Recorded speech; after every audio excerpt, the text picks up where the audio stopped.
Have you ever been so desperate to escape your past that you clung to the first stranger you saw, praying they would shield you?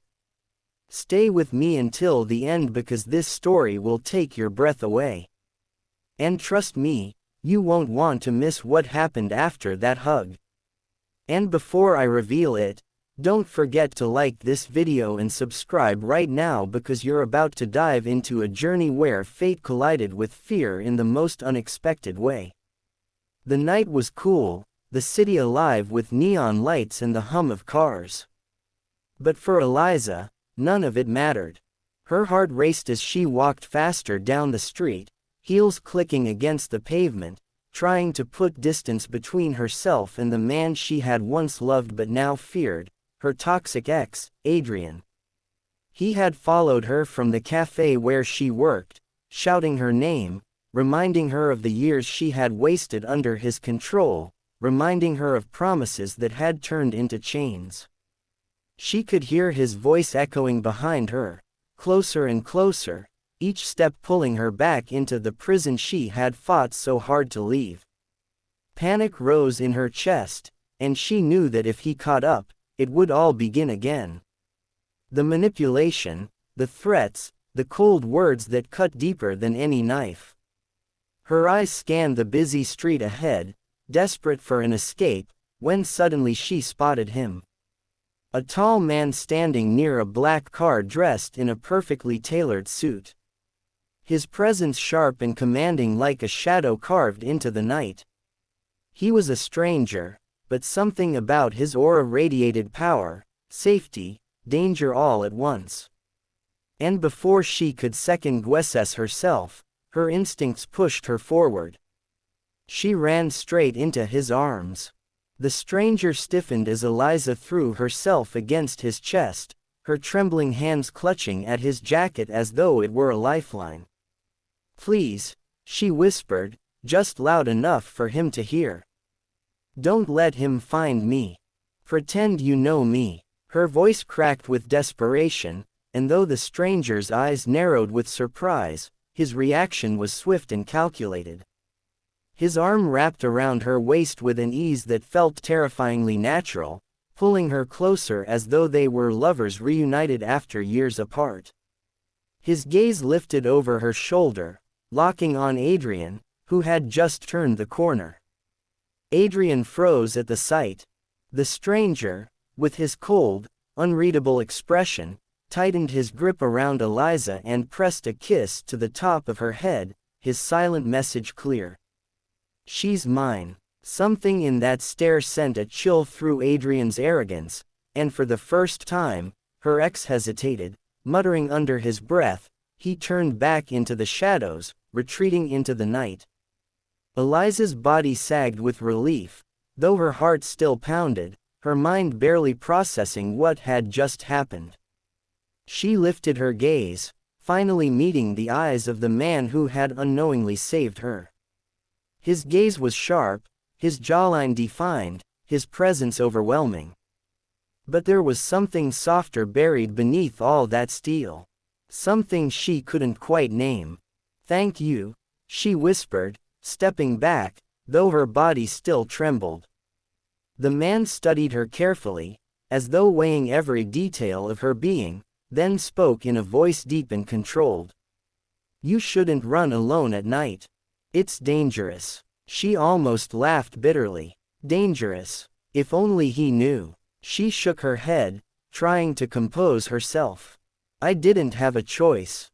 I'm sorry. I didn't mean to drag you into this," but he didn't look annoyed. If anything, he seemed intrigued, his dark eyes following her every movement.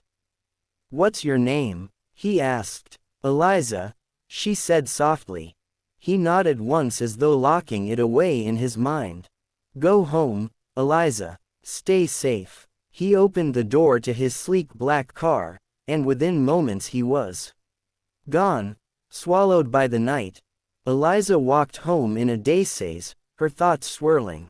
Who was he? Why did his presence linger in her mind, heavy and unsettling?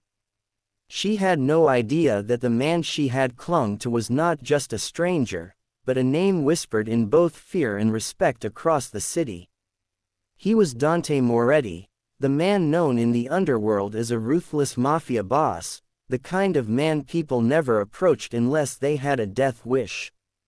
And Eliza, without knowing, had not only touched him, but had awakened something inside him. For the first time in years, Dante felt the warmth of a human embrace that wasn't tied to business, power, or blood. He felt the tremor of vulnerability against his chest, and it stirred a desire he hadn't known he was capable of anymore. He drove away, but his mind didn't. It stayed with her. That night marked the beginning of a bond neither of them had chosen, but both were destined to feel. And little did Eliza know, the man she thought she would never see again was already searching for her name in the quiet of his empire, determined to find the girl who had run into his arms as though they belonged there. Eliza tried to convince herself that it was just a fleeting moment, a lucky escape, a brush with a stranger she would never cross paths with again. Days passed, but the memory of his steady embrace and unreadable gaze haunted her. She buried herself in her work at the cafe, serving customers with forced smiles. But deep down, she felt the weight of something changing. Meanwhile, Dante sat in his grand office overlooking the city from the top floor of his empire, his mind restless. Men around him discussed business deals, territories, loyalty, betrayal, but he barely listened. His thoughts kept circling back to her. The girl with trembling hands and desperate eyes. The girl who had run to him as though he was her salvation. And for reasons he couldn't explain, he wanted to protect that innocence in a world that knew no mercy. One rainy evening, fate decided to test her once more. Eliza was closing the cafe when Adrian showed up again, his anger darker this time. He cornered her near the back alley, his voice low but threatening. "You think you can just run from me, Eliza? You belong to me. Don't forget it." She tried to stay strong, but her hands shook as she told him to leave. Just when Adrian's hand reached for her, a new voice cut through the night like a blade. "She doesn't belong to you." Both of them turned and there he was. Dante standing in the rain, his black coat draped over broad shoulders, eyes burning with controlled fury. Adrian laughed bitterly, not realizing the danger. "And who the hell are you?" Dante stepped closer, his presence radiating an authority that could silence a crowd. "The last man you'll ever threaten," in front of her. Within seconds, two men emerged from the shadows. Dante's guards, silent and watchful.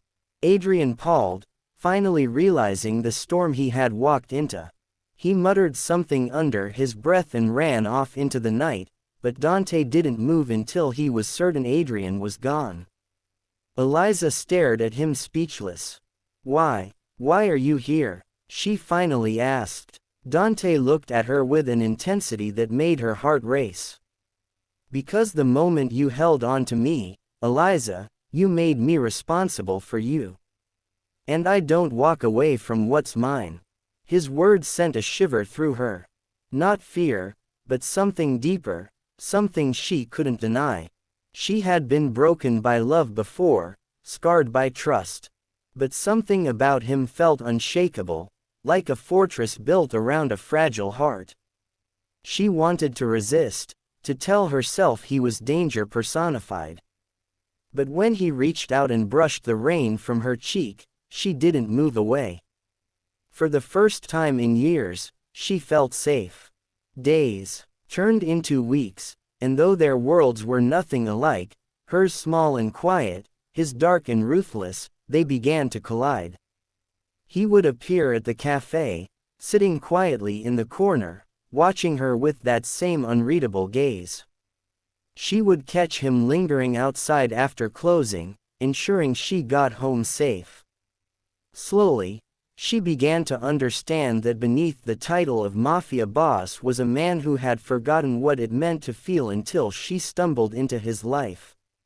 He wasn't perfect. He wasn't gentle by nature, but with her, he was willing to learn. And though Eliza feared what his world could bring, she couldn't deny the truth. She had fallen for the very man fate had thrown into her path the night she needed saving. So when Dante finally told her, "You don't have to be afraid anymore. Not of him, not of anyone. As long as I'm here, no one will hurt you," she believed him. Against all odds, the stranger she had hugged to escape her past had become the man she wanted in her future. And if you felt that moment the way I did, don't forget to like this video and subscribe right now. Because stories like these remind us that sometimes the people we fear the most can be the ones fate uses to heal.